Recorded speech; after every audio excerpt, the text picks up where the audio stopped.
Y el motor todo el rato es la generosidad. En todas las esferas. Ojalá, yo lo intento. Sí. Porque si no estamos, esto de la esponja no es solamente hacia adentro, también es apretarla y hacia afuera, ¿no? Exacto, total. Así que yo creo que soy muy esponjoso, sí, esponjoso doble, chupar y dar. Me gusta mucho, no sé. La esponja del investigador y del viajero. Sí.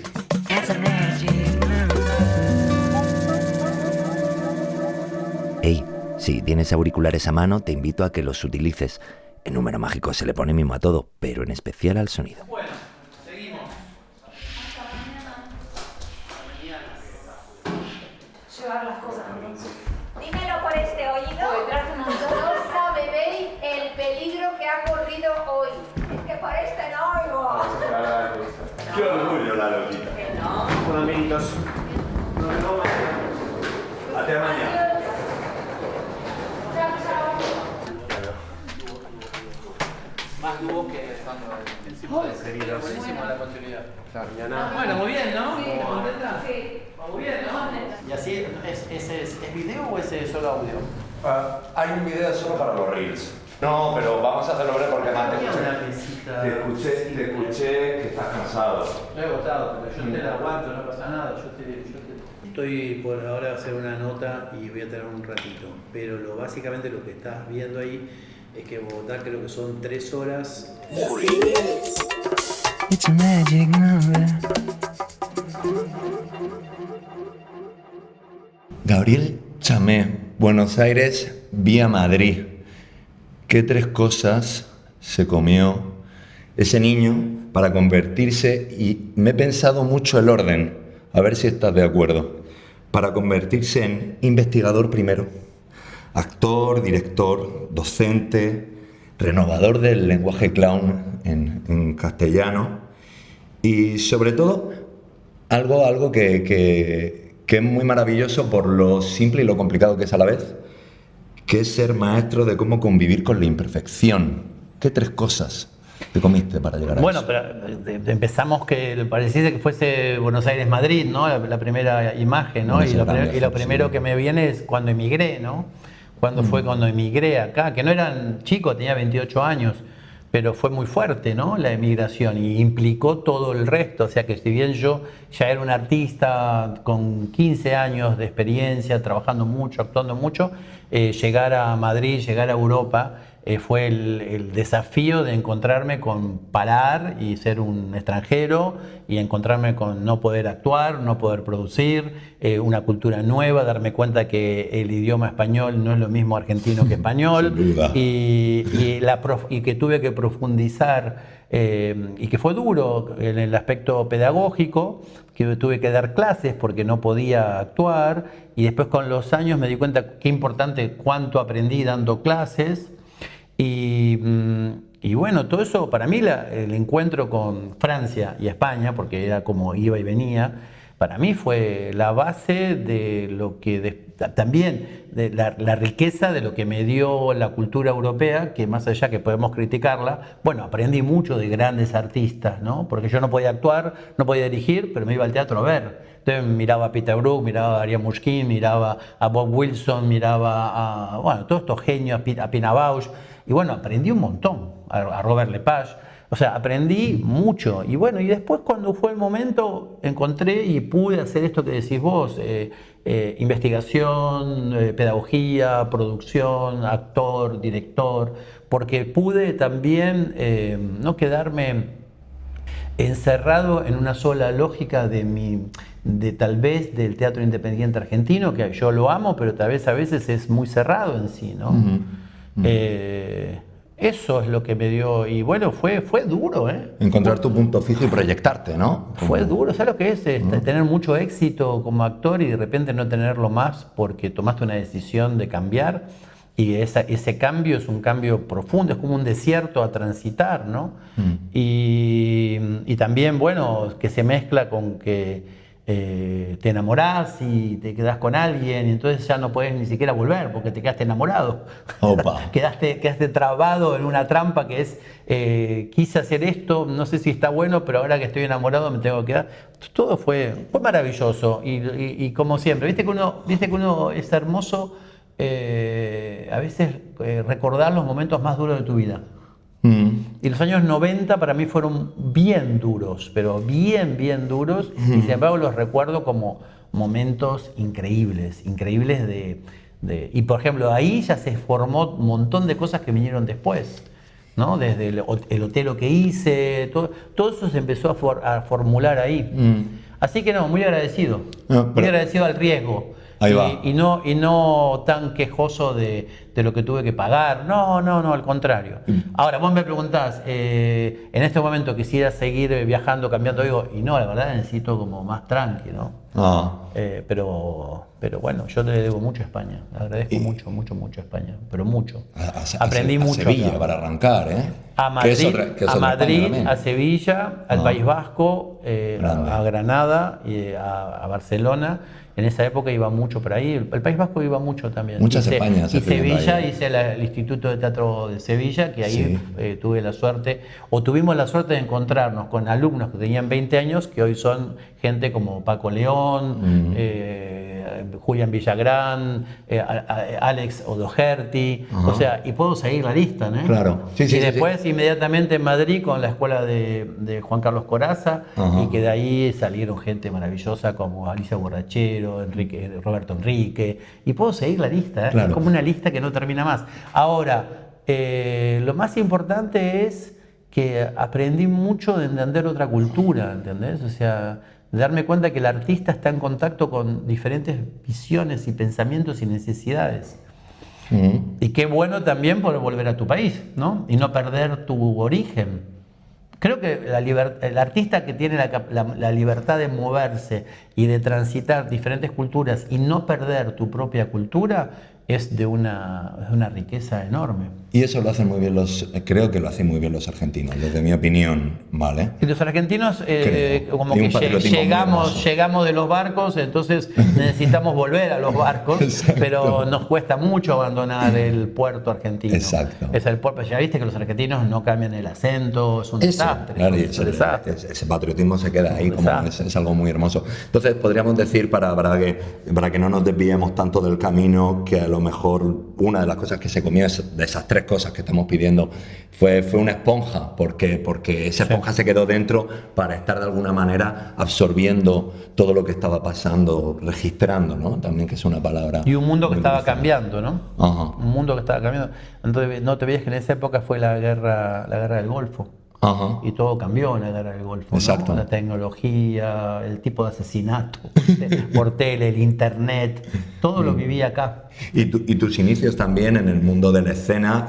Como que antes de eso fue la vida era analógica, Sí. y después se hizo digital, ¿se entiende? Y yo pertenezco a un mundo analógico a 100%, ¿no? Tanto en lo teatral como en mi cultura musical, como en lo que sea. Es muy, muy loco. Yo soy del disco, del vinilo y del cassette. Claro, total. Entonces, nos comimos una esponja. ¿Qué otras cosas nos comimos? O sea, ¿de qué manera? O sea, ¿cómo por ejemplo, de pequeño en casa se presentó el fracaso, ¿no? O sea, ¿cómo viviste el fracaso? Algo que también forma parte, ¿no? O la vergüenza, el ridículo. ¿Qué te comiste para siempre cuento que yo nunca fui de estos que dicen yo de chiquito ya era actor, ¿viste? Para nada. Yo lo que menos Fue un accidente. podía imaginarme que yo podía ser actor fue netamente un accidente, pero esos accidentes que decís que accidente fortuito, ¿no? Pero quiero decir pero estaba claro que era un niño retraído, un niño tímido, un niño que jugaba mucho solo, que si bien tenía muchos buenos amigos, el placer de estar solo jugando en mi mundo imaginativo con objetos, el clásico de cualquier chico que juega abajo de la mesa, que con una silla y con una tela y con un tacho de basura ya está construyendo un mundo. Y cómo de repente el mundo artístico empezó a influirme, y un día que yo pensaba que para mí esa época, que son los años 70, ya cuando yo tendría 12 años, los 12 años, ¿no? La adolescencia. Sí, yo tendría en 71, 72, no me acuerdo muy bien ahora. Entonces que vivir los 70 que primero me comí una dictadura militar, Exacto. ¿entendés? Pero que al mismo tiempo había una efervescencia artística muy particular que estaba muy dirigida al cine. Yo fui una persona que me formé más en el cine viendo películas que leyendo libros. Ajá. Porque era una época donde las películas eran completamente el top, ¿no? Ver a Buñuel, ver a Bergman, ver a Fellini, ver El Padrino estreno. O sea, yo viví esa época de gloria del cine. Entonces, lógicamente, como sueño era, yo voy a ser cineasta, yo quiero hacer cine, yo quiero ser director de cine. Y un día vas porque te gusta una chica a un curso de mimo que te dice, ¿querés venir a un curso de mimo? Y yo digo, bueno, voy. Y te encontrás con que ese es tu mundo y te quedaste ahí. La chica se fue, no duró un día. Pero quiero decir, y a partir de ahí empiezan una carrera de teatro independiente con un profesor, con un maestro, entrando a una compañía de teatro independiente, entendiendo cómo se crea un espectáculo, cómo ensayar, y todo eso en los años finales de los 70, principios de los 80, en plena dictadura militar. Y ahí es donde está Elizondo y después todo lo que nos lleva a la Club del Clown. Por supuesto, y Todo después lo que vino fue eso. etapa democrática, el descubrimiento, si bien yo ya me sentía muy fuerte descubrir que sos cómico, eso es un shock. Descubrir. ¿Cómo fue eso? Eso sí que también es un comercio. O sea, porque antes has dicho que fue un accidente y también... No, el tienes que accidente, tener como organización. llegué a esa clase que me gustaban las chicas, claro, es muy clásico lo que cuento, porque a mucha gente le ha Bueno, pasado, película pero a mí romántica. me pasó, que decir, Claro. de que vos vas detrás de un objetivo que no fue y que te encontrás con otro. Entonces, ese fue el accidente fortuito. Y después el que vos decís, bueno, lo voy a hacer porque creo que me gusta el humor y que puedo hacer algo, y porque ya había hecho un número en la escuela de presentación de final de carrera, donde yo mostré algo, y de repente me toman para un espectáculo y me piden que haga una secuencia, un número de jugar, de un niño jugando a la guerra, y de repente ese número que dura 7-8 minutos es una bomba de risas. Y ahí vos decís, ¿qué está pasando acá? ¿No? Es muy fuerte el fracaso de sentir que la gente no se ríe, pero es mucho más fuerte el delirio de que la gente se ríe y lo que te provoca y la responsabilidad que sentís diciendo, ¿y ahora cómo voy a hacer para repetir esto? Exacto. Sobre todo porque la gente dice, no, hazlo, vamos a hacerlo. En fin, eso fue también un shock. Y también, aprovechando esto, una sensación dura de que el mundo artístico me empieza a ver con otros ojos, porque como yo te decía, yo amaba a Godard, yo amaba a Resné, yo amaba a Buñuel, yo era vanguardista y de repente soy payaso. O sea, el nivel de vanguardia a la miércoles. Y vos tenés que, y eso no quiere decir que yo no me siento nombre de investigación y vanguardista, pero la gente te mira como un payaso. Ese cambio... Había que quitar un estereotipo también. Ese cambio, ese cambio no es joda, es fuerte, es muy, sí. muy, muy fuerte. Claro. Y fue muy lindo para mí ver cómo empecé a construir un oficio, ¿no? Y después la suerte que tuve de animarme a dar unas clases en esas épocas posteriores. Estoy hablando, yo desde que empecé hasta que empecé a dar clases, tardé 10 años de mi vida. No fue que empecé a estudiar y empecé a dar clases. Tardé 10 años en empezar a dar clases. Y qué lindo encontrarme con esto, con los alumnos, que es como un mundo aparte, un mundo privado, muy bonito. Y después el que más yo quería, siempre fui actor, y el que más quería hacer, que era director, fue el que más tardó, y resulta que ahora es el que estoy impresionado, porque estoy actuando poco y no paro de dirigir. O sea que al final el director llegó, no de cine, pero de teatro. Y el así motor que, todo el rato es la generosidad, en todas las esferas. ojalá, yo lo intento. Sí. Porque si no estamos, esto de la esponja no es solamente hacia adentro, también es apretarla y hacia afuera, ¿no? Exacto, total. Así que yo creo que soy muy esponjoso, sí, esponjoso doble, chupar y dar. Me gusta mucho, no sé. La esponja Muy, del muy investigador y del viajero. Sí. Con esto a mí siempre me gusta, hay dos preguntas que muestran o intentan abrir una puerta para que la persona se muestre de otro lugar. Yo como melómano y como también persona de artes, siempre creo que en esas esquinas sin barrer de la infancia, ayuda mucho el arte, siempre nos salva, pero ayuda mucho también las canciones. Decías antes que eres una persona analógica. Esto continúa preguntándote ¿con qué 3 discos, en qué 3 discos te apoyaste para soportar toda esa intensidad de esos primeros años, esa intensidad de encontrarte con la vida me está trayendo esto y Bueno, quiero agarrarlo? pero imagínate que son Y no siendo etapas argentino. muy diferentes, ¿no? Porque viste que los discos te van acompañando según la edad que tenés, ¿no? Sí. Pero bueno, sorprendentemente, y no hay ningún secreto, Sí. Help, Socorro, ¿no? Ajá, Que, bueno, los Beatles, cuando lo lo que escuchás te- decís, me cambió la vida, ¿no? Help, me cambió la vida, me sentí identificado inmediatamente. Y después entrar en este mundo tan particular de los 70, de la música progre, la música progresiva de los años 70. Ah, bueno. Yes, Emerson, King Crimson, Barson Project. todos estos. Exacto. Y yo era fanático, y como no había muchos auriculares, agarraba los 2 parlantes, me tiraba al suelo y me metía los 2 parlantes porque viajaba, me hacía un viaje.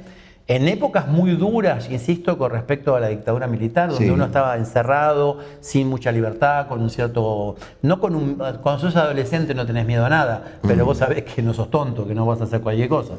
Y después, lógicamente, ya después el rock argentino, que es Charlie, con Sui Generis y Spinetta, El Flaco. desde Spinetta, o sea, marcaron, y los discos que marcan son Vida de Charlie fue espectacular, y después Charlie y Nito Mestre, y después ya Artaud de Spinetta, Sí. y lógicamente muy metido yo también en la época de Invisible de Spinetta, porque iba a los conciertos y empecé a ver cómo esos grupos empezaban a separarse y a armar nuevos grupos, Crucis, Aquelarre, eran grupos muy de moda allá en Argentina.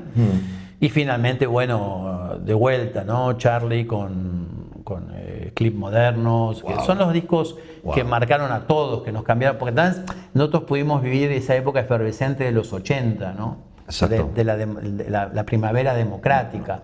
Y esta cosa de esos nuevos peinados nuevos éramos nosotros, ¿no? Esta cosa que éramos muy modernos para la época y muy atrevidos. Y ya haciendo teatro, ¿no? Como teatro muy profesional, teniendo 26 años. Y después todo lo que parece mentira, pero todo lo que tu familia, mi padre sobre todo, me influenció, sin darme cuenta, que es música clásica y jazz. O sea, que lo tengo recontra metido. O sea, que yo a veces escucho a Bach y digo, pues yo sé esto. Pues escucho a Beethoven y conozco, y escucho a Coltrane, escucho a Munch, escucho Sí. a Mac Charles Davis, Mingus, ¿entendés? que falta, Todos claro. estos tipos, para mí esta es mi cultura, que no es que la hice, sino que mi papá me la metió. Música, tango, música folclórica argentina.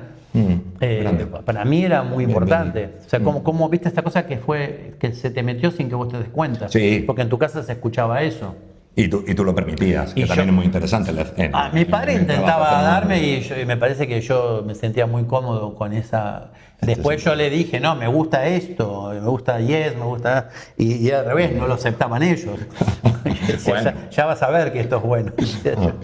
Me vas a permitir un asterisco, porque yo que siempre también he observado mucho la cultura argentina, y ahora que tenemos la posibilidad de estar hablando de música, pero tú ser un investigador y un maestro de lo que es el arte escénico, ¿no consideras que el arte argentina tiene una manera muy propia de accionar, que es muy única? La música, el sonido de la música argentina, de ese trío Charlie, Flaco, Fito, hacían música con los cacharros que venían de Inglaterra que sonaban como el culo, pero fue parte del sonido argentino. Creo que también esta parte vuestra de cómo trajisteis el mundo del clown a Latinoamérica y tiene un sello, tiene una forma muy particular. Pero ¿Estás de acuerdo conmigo, no? que siempre lo argentinizamos. Exacto, pero por eso, justamente por eso, porque lo argentinizáis, tiene una forma muy, muy particular, y si puedes verlo desde la foto grande del englobado, es que esto es argentino. ¿Estás de acuerdo conmigo en eso? Sí, más bien que sí, y que tiene que ver con que no sé que por qué en el Río de la Plata, y voy a incluir a Montevideo, por qué Buenos Aires y Montevideo que han tomado, sobre todo Buenos Aires, una emigración enorme. Esa emigración vino con bandoneones, vino con instrumentos, y se generaron estos dos lenguajes. Este lenguaje que se incorpora a esa ciudad y que termina siendo un tango, y que en el norte de América está, en New Orleans, está el blues y todo esto, y que en el sur está el tango, ¿no? Y que el tango, con esa poesía tan particular, porque el tango es bueno a nivel poético, tiene mucha vuelo poético, y bueno, después de tantos años, y con Piazzolla por de medio, empieza a aparecer estos jóvenes de los 60, ¿no? Que lo que quieren es hacer rock en español y no en inglés. Y que la poesía del rock argentino es muy buena, porque no es mi chica me dejó, no, siempre hay como una visión poética muy fuerte. Sí, es argentino. Suena, y después ¿no? también, Charlie, como nosotros también, de alguna manera el rock rompe con el tango, hay algo también, y como también la música moderna, la música beat, en Argentina era una música también muy comercial, había mucho comercio. El llamado rock nacional es muy fundamentalista, muy que rompe a rajatabla con lo comercial y busca acordes y sonidos que son diferentes. Y lo mismo pasa con el teatro. El teatro, vos decís el clown, pero el teatro argentino empieza a tener toda una efervescencia ya del final del siglo XIX. Y el actor argentino se forma mucho, se genera mucho, y la escuela rusa influye mucho. Y finalmente aparece el clown como una materia extranjera, pero que enseguida le decimos clown, y que le ponemos clown porque si decimos payaso es para niños. Entonces empezamos a encontrar unas palabras que sirvieran para que la sociedad juvenil como nosotros compartiéramos un arte que además rompía una vez más con el pasado realista, el pasado social, sobre todo moral. Viste que el teatro tenía mucha cosa política, tenía mucha cosa social, cosa que estaba bárbaro, pero que a nosotros no nos identificaba como jóvenes de 25 años en una época que era después de la dictadura militar, y queríamos hacer lo que se nos cante en los huevos, ¿no? Claro. Y bueno, y el clown fue un arma. El clown fue un arma.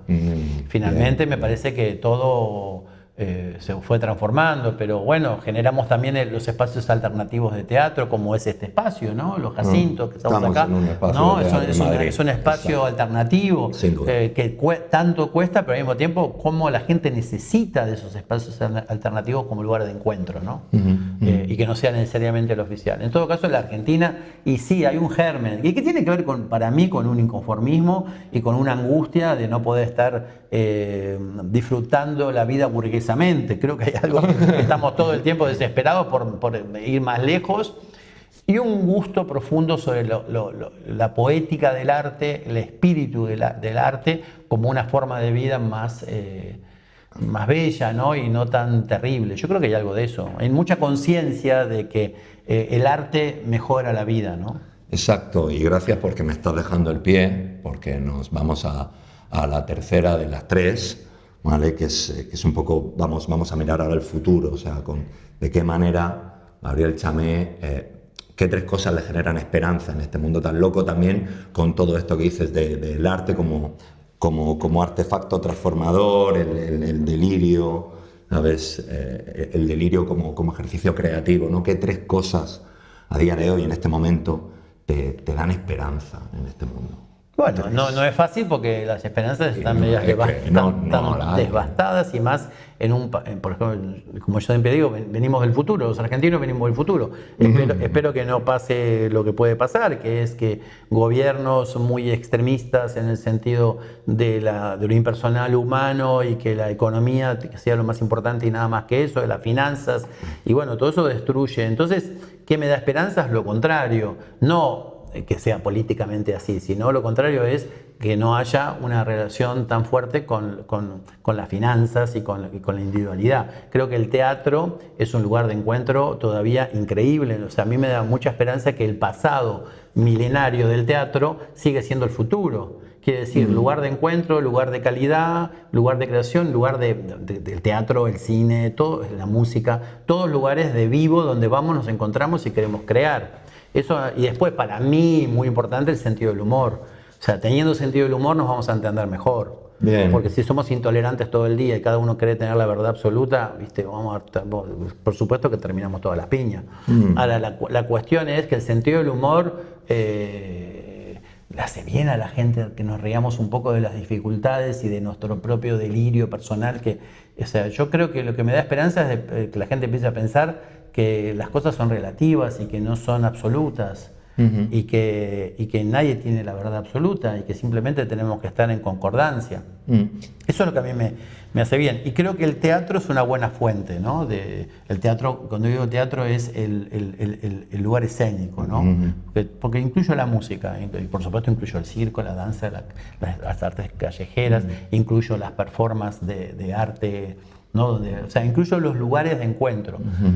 Por ejemplo, yo soy muy feliz haciendo estas clases, porque me parece que nos encontramos y en este pequeño círculo nos dan esperanza.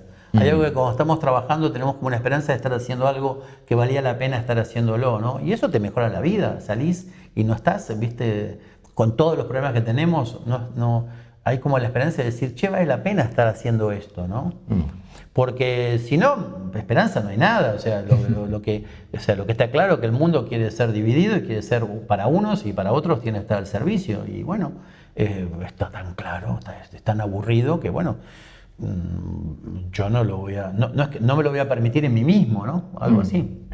Y sí, además también tú dices mucho que al final es muy sencillo, o sea, o tienes que aprender a poder cambiar el punto de vista porque un drama también es una comedia y una comedia también es un drama, ¿no? O sea, pero también simplemente, ¿no? Si uno trabaja, lo que estoy queriendo decir con el sentido del humor es, si uno trabaja sobre el humor, sobre la creatividad, bueno, algo de eso te queda también como filosofía, ¿no? De tener un poco de sentido del humor.